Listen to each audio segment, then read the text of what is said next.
Hello and welcome to Dancer's Support Mission by Sabine for Shine Your Light. This is a new episode of Dancer to Dancer, Words of Wisdom. And I created this platform to meet the person behind the dancer and share with you all not only the highlights of someone's career, but also the challenges behind the scene. Truly, my wish is to bring healing into the dance world, dancing to heal, healing to dance, one artist at a time, and one personal story at a time. I do believe that storytelling gives us an opportunity to learn from another person's experience, and it can shape, strengthen, or challenge our opinions and values. Hopefully, this will allow you to embark or reflect on your own personal healing journey, inspired by others' experiences. And of course, if you find those interviews valuable and interesting, please share them with your friends. And don't forget to send me some feedback. So today I'm delighted to welcome Noah Dunlop. And Noah, thank you so much for taking the time to... Oh, it's a pleasure. I'm really happy to be here. So Noah, we met in Nice, right? You're a dancer right now with the company. Yeah. And you're a young choreographer also. I had the chance also to work closely with you to help you and, be part of the process, which was really fun for me. And I also discovered, different facets of you that I found very interesting. You meeting someone is very different than working on a long period of time and experience, how you see life, what drives you, why you do everything. So I thought it was your view and what you wanted to express through your choreography was very interesting to me personally. Mm-hmm. So I thought I wanted to know more about you as a person, as a dancer, and as a soul. Mm-hmm.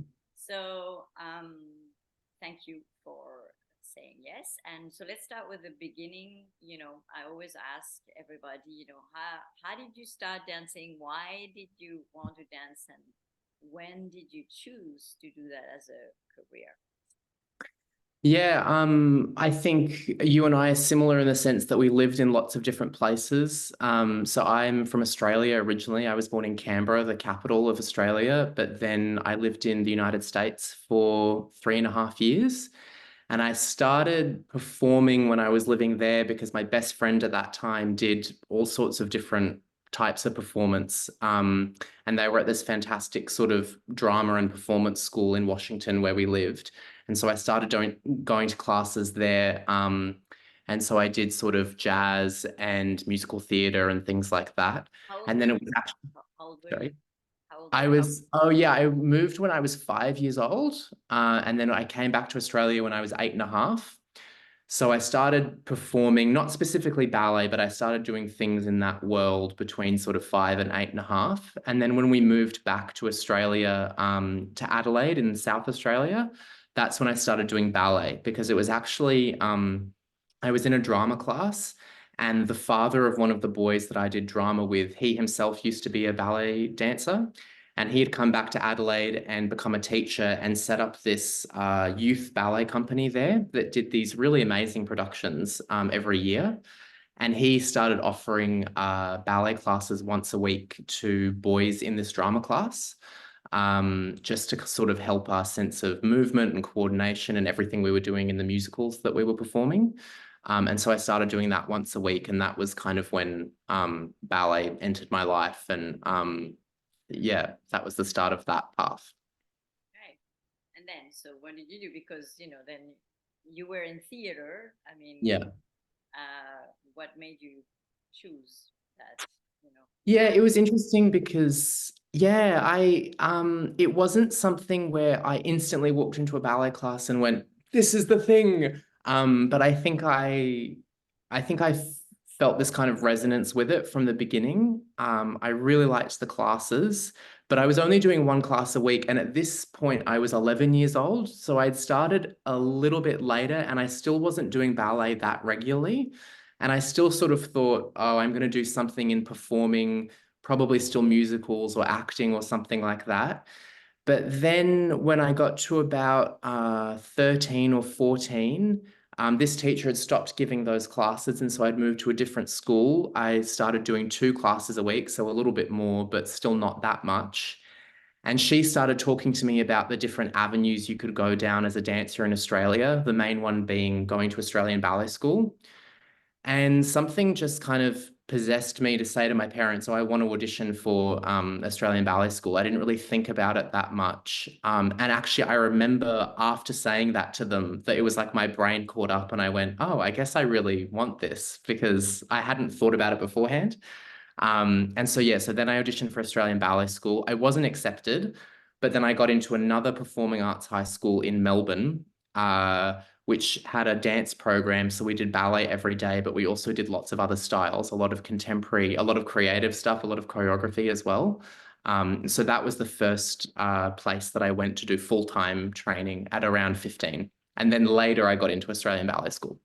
How did you, you know, receive the fact that you were not taken in the Australian Ballet School?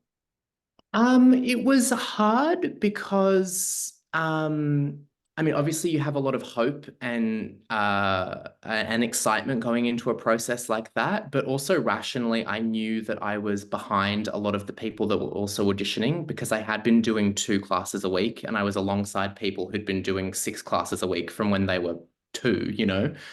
And I was offered a place in their interstate program. So they had this program where you could come, I think, at certain points throughout a year and do sort of a week of training at the school rather than being a full-time student. But then I was also accepted into this other full-time school, VCAS, the Victorian College of the Arts Secondary School. And so I chose to do that because it would allow me to train full-time and also have a bigger palette of things, huh? It sounds, it's like yeah. And I think something that was important to my parents as well at that time was that I didn't give up the academic side of things completely either. And VCAS had a pretty good track record in terms of its grades and things like that on the academic side. So I think that was a factor that reassured my parents that I would still have other options as well. Yeah, so I went into full-time at VCAS. And then actually I auditioned again for Australian Ballet School the following year and didn't get it. And then the following year after that, I did get it. So it really did take some persistence to get in. Yeah. So, but you finally went there? Yeah. So I went to VCAS from age sort of 15 to 18. And then once I finished school there, I went and did 3 years at Australian Ballet School afterwards. So how was the transition? Because it was a totally different way of Yeah. working, I suppose, right? Yeah, it was pretty humbling, to be honest, because when I was at VCAS, like I said, I started very much behind everyone. And then I just it lit this fire into me to work so hard. I just was really sick of feeling like I was a step behind everyone else. And so I just worked incredibly hard. When I think back to my routine back then, it's crazy. Like I used to wake up at 5 a.m. every morning and go swimming or go to the gym. I was the first person in the studio. And it really paid off, because then by the time that I finished VCAS, I was given a lot of opportunities to dance really interesting roles. I loved the teachers that I worked with. One of my favorite teachers there was also a choreographer with Australian Ballet, and so he would make works on us. And so I got to perform in them. I got to go on exchanges overseas. I got in a place in Australian Ballet School finally. So I really felt like I had kind of ascended after starting really much at the bottom of that group and at that school. But then once I got into Australian Ballet School, it was kind of like going through that all over again, because again, I was entering into a school that people had been training at for years. They had a particular syllabus, they had a particular style that I hadn't been used to or that I hadn't been experienced in. And it was a very different atmosphere. Obviously, it was much more ballet focused, so there was less diversity in the training. And I think in hindsight, I struggled with that a little bit, not having that sort of creative outlet. But yeah, it kind of felt like getting to the top of one mountain and then going to the bottom of the next mountain. It's like life, huh? I mean, Yeah, absolutely. Absolutely. And I know I want to go over there. So I mean, Yeah, for sure. Consider a lot of things. Absolutely. So then you graduated from Yeah. And Ballet So I School? did 3 years at Australian Ballet School, and at the beginning of going to the school, my intention was very much to get into the company. And then I wasn't offered a place at the end of my training, but to be honest, I had felt that the company had sort of changed during the time that I was there, and I was quite interested in what was happening in Europe, and I knew that I felt a bit more comfortable. Like working with choreographers was always the thing that really excited me. I loved being involved in the process of something being created. And I knew that there was a lot more of that happening in other parts of the world. And so it was a little bit disappointing to not get the contract with Australian Ballet just because it had been the thing that not only that I had envisaged, but it was kind of the thing that was presented to you as a student as like the ultimate goal. You know, when you're in the Australian Ballet School, you kind of have this subconscious idea that the next natural step is into the company. So it was a bit disappointing on the one hand, but then also I knew that it wasn't the right fit for me at that point. And so I was seriously considering moving to Europe then and there. But then I got offered a position as a young artist, sort of an apprentice with Queensland Ballet, which was a 1-year contract. They had some really fantastic repertoire coming up. And it would also give me the experience of sort of working professionally and living out of home without moving overseas, because Queensland Ballet is in Brisbane and I had been training in Melbourne. So I thought, oh, this is a good sort of entry point into the career. And so then I went there and I was at Queensland Ballet for 2 years. Yeah. Right. And how from, coming from Australia, how do you put your head around going to Europe, and how did you make that happen? Because, it's, Yeah. you're very level-headed, you're young, but, you seem to have it all, you know where I you're think going. it maybe sounds like that now that I'm on the other side of it talking about it, but I don't feel like I'm someone who's made very rational decisions at any No, point. I'm not saying rational decision, because Yeah. actually you need a lot of intuition and a lot of, Mm. I want to say something, not that I shouldn't mean. You need to have balls. I mean, to Yeah. actually do those things when you're so That's young true. and, go into the adventure. Yeah, So, absolutely. that's what I admire, in young people. Yeah. Yeah. Yeah, it's true. And also, a big theme in my career, and I think a lot of dancers' careers, is learning resilience through failure. Because, like I said, it took me multiple tries to get into Australian Ballet School. Then I wasn't accepted into the company, and so then I sort of had to pivot after that.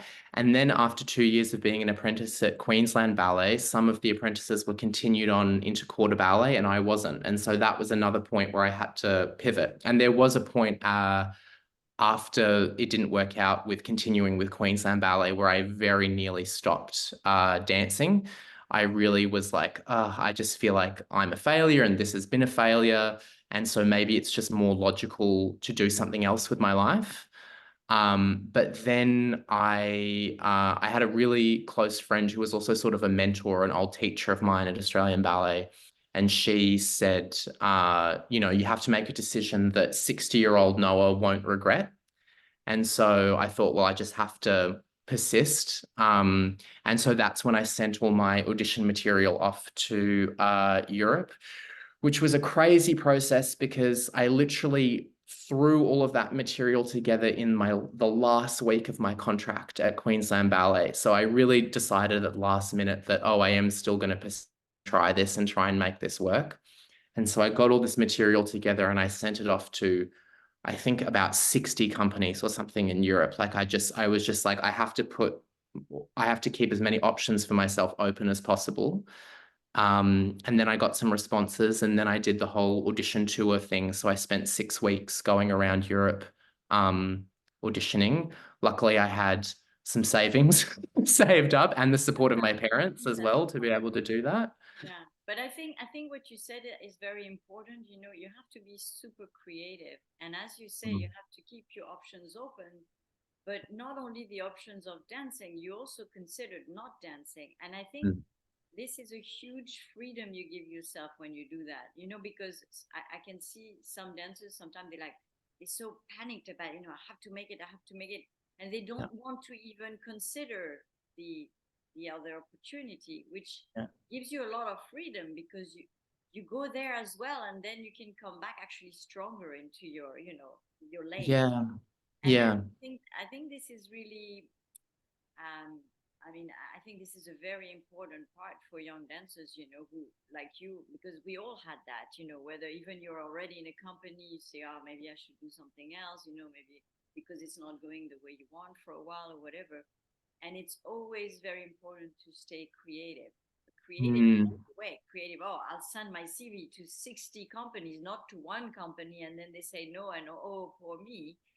And then I also consider, well, maybe I'll stop and Yeah. see how I feel when I say that, because that's very Mhm. important, you know, to put yourself in the position where you can decide with all the possibilities, you know.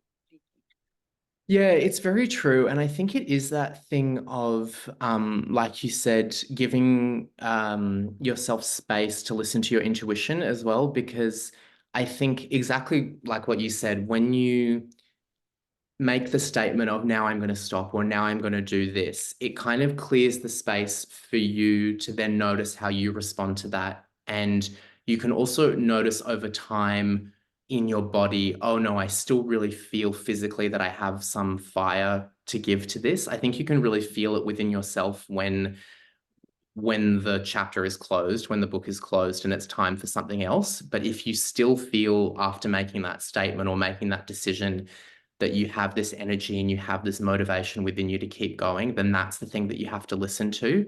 And then if you feel that it's not there, then you can take it as a clear signal that it's time to move on. But I think you have to give yourself opportunities to really be able to pay attention to how your body and how your mind responds to things. Yeah. That's what you did. So you ended up in Nice. I ended up in Nice, yeah, which again was very sort of unexpected. I had the audition in Monaco scheduled, and then I had a week before I was going to go to the US, I think, to do some auditions there. And then so I contacted the company in Nice because I was staying near Nice. And I said, can I come and do class with the company? And they said, oh, actually, we've got a public audition happening in a few days, so you can do that if you want. And I was pretty reluctant because you had to do a variation for this audition, and I'd been hopping between hotel rooms all over Europe. And so I didn't really have space to practice a variation. And so I kind of thought, what the hell, I'm just going to do it and see what happens. Didn't expect anything from it. And then, of course, that was the job that I got. But you know, this is wonderful. Exactly. You don't, it's, you sometimes you put so much expectation and so much tension into something, and you just let it go and say, well, you know, I have nothing to lose. And this is how we should actually do things. Yeah, it is true. I think that mindset of I have nothing to lose is really important. And I also think it is refreshing to go into situations where you don't have an image of what they might be expecting or the kind of dancer that you might be expected to be or the kind of image that you're expected to present. I think when you do auditions like that, that are more just for experience, as well as auditioning for things that are maybe your top 1, 2, 3 companies that you'd love to dance with, that's when you can really free yourself from, because whenever you audition for a company that you really want to be a part of, you always are comparing yourself a little bit to the dancers you already know are in the company or the sort of image of a dancer that you associate with that company. But if you can give yourself opportunities to be in environments where that's just not part of the equation at all, I think that's really, really helpful and healthy as well to go in knowing that you are the dancer that you are and you can just be in that situation and that's enough. Yeah. Thank you. Yeah. Yeah. So initially it was offered a 2-month contract in Nice, which was in March, April of 2020. And so I thought, oh, great, I'll go and do this short contract and then something else will come up from the beginning of the season in August. And then I did 1 week and then COVID happened. And then I had to come back to Australia. And then they very luckily and very kindly recontacted me and said, we have a year-long contract for you from August.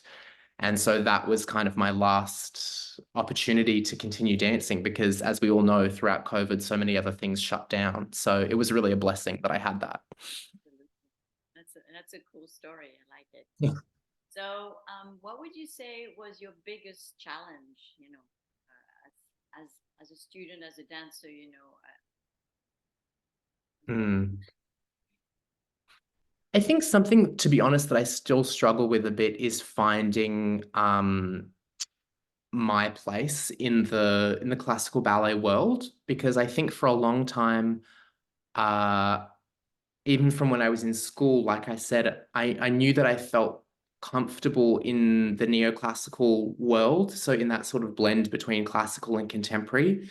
And I knew that I loved working with choreographers and I loved being involved in a creative process. And yet I also had this really kind of rigid perfectionistic side of myself that just wanted to fulfill all the expectations that were put on me. And I wanted to be perfect classically.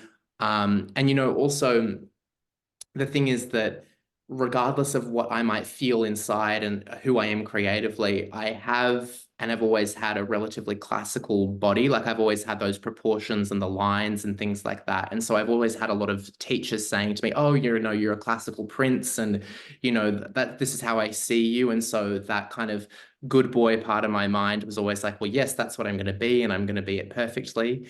And so I feel like there's always been this tug of war between trying to fulfill the expectations on me and trying to work very, very hard and very diligently, but then also acknowledging the things that really excite me and that I'm passionate about and that really give me a creative satisfaction, and trying to find a balance between those two things. And yeah, so I think a bit of a lesson or a journey throughout my career has been, just letting myself, this might sound a bit pretentious, but letting myself be a bit unique, like understanding that I'm not going to fit squarely into one box or the other, but just really paying attention to the way that my body enjoys moving and the things that give me a sense of satisfaction, kind of a sensual and a creative satisfaction. And knowing that that's enough. I don't have to be a perfect classical prince. I also don't have to be a really extreme left field contemporary dancer either, but that there is, just by me kind of following what I'm passionate about and trusting that I can kind of carve my own space in this world. So that's what is the challenge then? I think the challenge is just finding your own voice and having the bravery to stick to it, even if it means that not everyone's going to like it all the time, or you won't get the approval all the time. Okay. Yeah, which is a challenge for all of us in different ways. Exactly. But so you created that piece that I really love. I don't remember the title. It was called Him.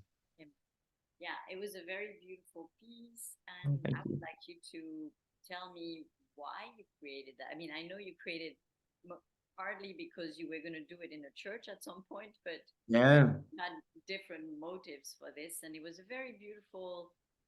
I think it was quite profound, you know, what you Oh, thank you. share. So, would you talk to us a little bit about that? Course. Yeah, it was a really interesting process because we've done 2 Young Choreographer seasons here at Nice. And I made a piece for the last Young Choreographer season, which I was less happy with and less proud of. I think it was my first time really attempting this as a professional. And it was still during COVID. It was a weird time. And I sort of, my idea for the piece was less specific. It was a lot more vague. And I sort of thought I'll go into the studio and I'll just let it happen with the dancers. And then I feel like the end product was a bit vague on stage. Like I think that translated into the final product. And so I think this time the blessing that I had was that we had a really short amount of time to prepare it. We only had 3 weeks to rehearse the piece. And so I knew that it had to be a small number of dancers, and I thought it would be easier to use dancers of the same gender. So I thought I'm going to use 4 boys. I knew it had to be 10 minutes long. It had to be easy-ish to stage in 3 weeks. And it had to use music that I didn't have to worry about getting the rights to, because that was another complication that I wanted to avoid. And so then I ended up finding this beautiful piece of music, a Rachmaninoff piece of music called the Night Vigils, which is essentially these evening prayers. It's these choral pieces of music.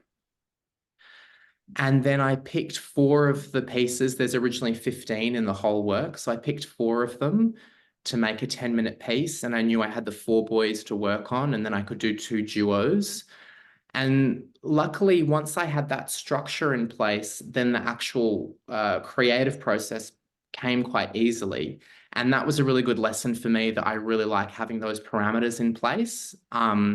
And that works a lot better for me creatively than just kind of having a carte blanche and So sitting basically, around. the challenges helped you, you know, like structure your Yeah, basically.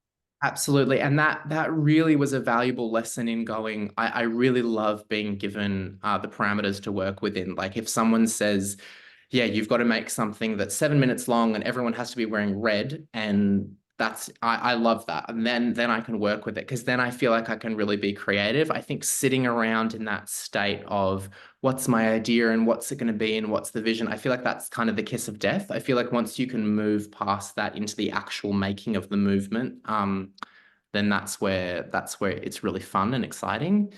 Yeah, so anyway, so then I made this piece. I was also injured at the time. So again, it was a good thing that came out of a bad situation, because I had more time to be creative and to walk around listening to the music on repeat and to try things in my apartment. And so I felt like I came to the rehearsal process quite prepared, which I think made the process a lot easier. And then also it was such a blessing, honestly, having you there as well, because you gave such great guidance, particularly about the logistics of running a rehearsal.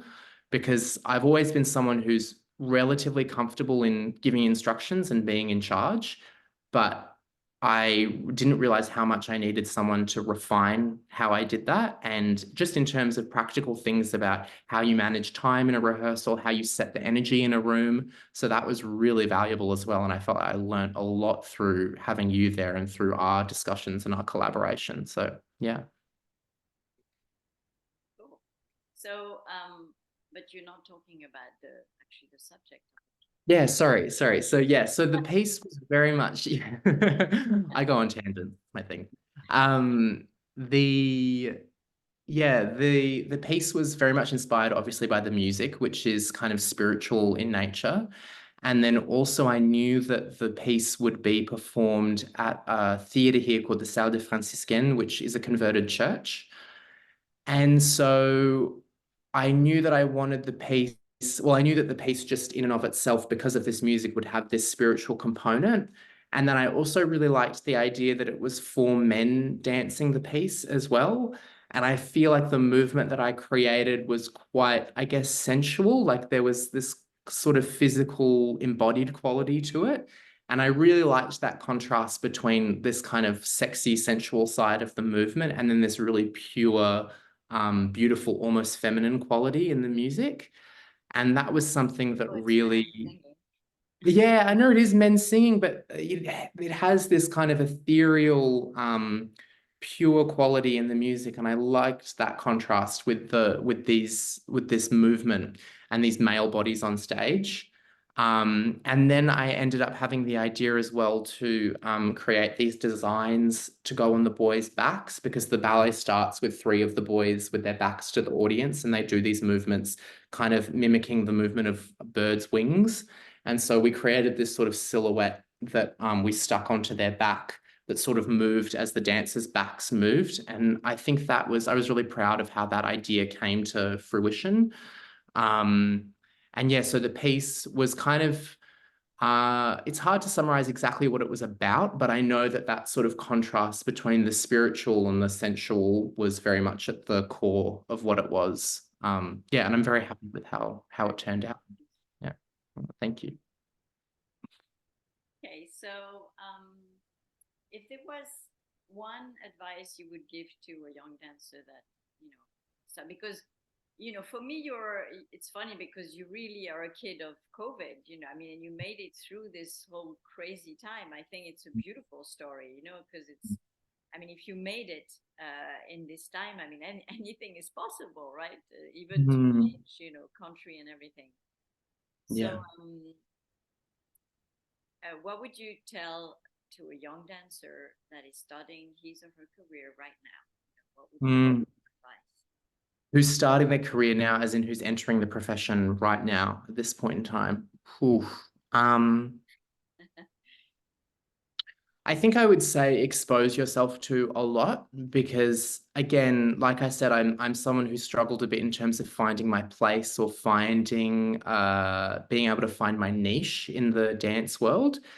But I think the more that you expose yourself to what's happening in the dance world, different choreographers, different companies, different dancers, you realize how diverse it is and how much possibility there is, and really how much free range you have to be individual and to find your individual voice and your individual expression. Sometimes it's hard to realize that when you don't see it around you. So it just means you have to look a bit further.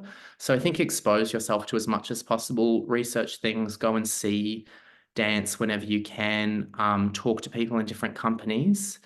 So I think that would be a big thing. And the other thing would just be never be afraid to ask for help. I think that's been another thing that is been such a constant throughout my career, is that in those hard moments is just find someone that you can talk to about it and have the humility and the bravery to say, I'm really struggling with this, or can you help me? Or if there's a company you're interested in, don't be afraid of contacting a dancer in that company and saying, look, I'm really interested in going in this direction. Do you have any advice? Yeah, speak to teachers. Yeah, I just really think, Great advice, actually, to be curious as well, because I know from experience, I'm going to say kids, but I mean, young dancers, they finish their schooling, they're like 18, 19, and all they've seen, mostly if it's a classical ballet dancer, they've seen their school and, the company above. And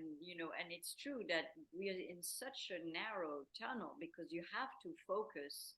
So, I mean, you have to be very focused anyway to be a dancer, right? So, as you say, having as much opening also, because maybe you will end up liking something else, and with your tools as a ballet dancer, you can do so many things. yeah. And very often I find young dancers, they get like this, because one thing doesn't work, and I'm like, well, no, there's a million things, but as you say, you have to be able to see them and be Yeah. curious enough to look for them. Yeah. So I think that's Absolutely. And it is such a hard thing to beat in the dance world because we are imprinted from such a young age, these ideas of what a good dancer is, what a good career is, what a good company is. Like these things are consciously and unconsciously really drilled into us. Like I had such a fixed idea of what constituted a good dancer and a good career. And I tried so hard to follow those things and none of it worked. So, and because also the that's not, age, you start too late, you start now, you don't have this, you don't have that, and of course all of this is true. Mm, But I mean, if you follow only this, well, you might as well take your suitcase and go home. yeah, yeah, exactly. And so you do have to have it comes with experience and it comes with age, but you have to be able to question those things and you have to be able to put it against other options and say, okay, well, that might be the understanding that I was given at this age, but also over here in this part of the world, dancers are moving like this, or dancers look like this, or this dancer had this kind of career where they went from here to there and here to there. And one's not necessarily better than the other, but I think you can only have that perspective if you're exposed to it and if you expose yourself to it. So I think exactly like you said, being curious and being open. And then, yeah, in terms of navigating the challenges of the career, just, yeah, always being willing to ask for help, knowing that someone is there who can help if you ask. Yeah. Wow, that's beautiful. I like that conclusion. I think that's a very important point, actually. And coming from someone who, is just been through it and, probably will have to go through it again, because if you want to do more things and experience other things, Yeah, absolutely. always, as dancers anyway, it's always, I mean, some people will do 40 years in one place or 30 years, but, there's a lot of us that, have been to many, many places. And that's Yeah. part of the fun, I think. For me. Yeah, absolutely. Absolutely. Yeah, and I think maybe I'm particularly sensitive to that as well because I'm from Australia as well. So we're a little bit isolated. So I feel like the ideas that I had of what a dance career looks like or what a dancer looks like were maybe more limited than I realized just because we're not as close to so many different things that are happening. And that's been one of the real blessings of being in Europe is that I can really look to the left and look to the right and go, oh my God, there is so many different companies and so many different variations in style and expression. And it's really exciting. So yeah, I'm very lucky to have that opportunity. It's funny that you say about Australia being, so far away and an island. But for me, every ballet school, the big ballet school is an island, Yeah, in it's true. itself that is quite, isolated from the rest of the world. So It's yeah, true. open eyes and ears and Yeah. or adventures because that's what's Yeah. And curiosity isn't something that across the board, it's not always taught to dancers. We're taught to be obedient and we're taught to be diligent, which is important. But curiosity, I find, is only something that certain teachers and certain schools really engender in students. And so often it has to be you that takes the responsibility to foster your own curiosity. And if you do find teachers and do find peers that encourage that creativity and that curiosity, then that's great, and soak that up. But it is something that's not kind of by default. It's not it's really not part of instilled the in dancers. curriculum, right? Yeah, exactly. Yeah. For me, that's the most important, is to have people find themselves and, see what is possible within themselves. Not only from my perspective, because it's too limited otherwise, right? Absolutely. Absolutely. Yeah. Okay, Noah, we're going to wrap this up. Thank you so much for joining me today. I think it's going to be a very interesting for anybody who is starting to listen to you and, witness your experience. So thank you. Oh, thank you so much. Oh, it's great to chat to you. Thank you.